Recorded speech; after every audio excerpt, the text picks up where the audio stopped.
Hello అందరికీ. ఇంకో hair style వీడియోతో మీ ముందుకైతే వచ్చేసాననమాట. ఈ హెయిర్ స్టైల్ కూడా చాలా సింపుల్. ఒకసారి ట్రై చేసి చూడండి మీరు కూడా.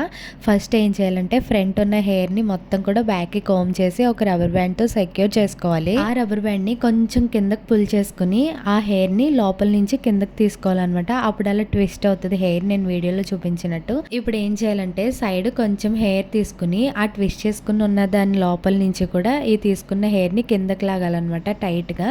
సేమ్ అదే ప్రాసెస్ ఇంకొక సైడ్ కూడా రిపీట్ చేసుకోవాలి. ఇలా మీ హెయిర్ వాల్యూమ్ బట్టి మీరు ఎన్ని లేయర్స్ అయినా కానీ తీసుకోవచ్చు, రైట్ సైడ్ నుంచి లెఫ్ట్ సైడ్ నుంచి. సేమ్ అదే ప్రాసెస్ రిపీట్ చేసుకుంటూ మధ్యలో మీకు హెయిర్ ఎక్కడైనా కొంచెం తిత్తొచ్చినా ఏమైనా హెయిర్ లెగిసినట్టు అనిపించినా కానీ మనం తీసుకున్న హెయిర్స్ని కింద గట్టిగా ఇలా టైట్గా లాగితే హెయిర్ అనేది తిత్తులు ఉండవు అనమాట, నీట్గా ఉంటుంది. సింపుల్గా యూనిక్గా కనిపించాలంటే ఇలాంటి హెయిర్ స్టైల్స్ అనేది ది బెస్ట్ అనమాట. కుర్తీస్ మీదకి, సింపుల్గా శారీస్ మీదకి చాలా బాగా సెట్ అవుతాయి. ఈ హెయిర్ స్టైల్ వీడియో మీకు ఎలా అనిపించింది అనేది నాతో కామెంట్ బాక్స్లో షేర్ చేసుకోండి.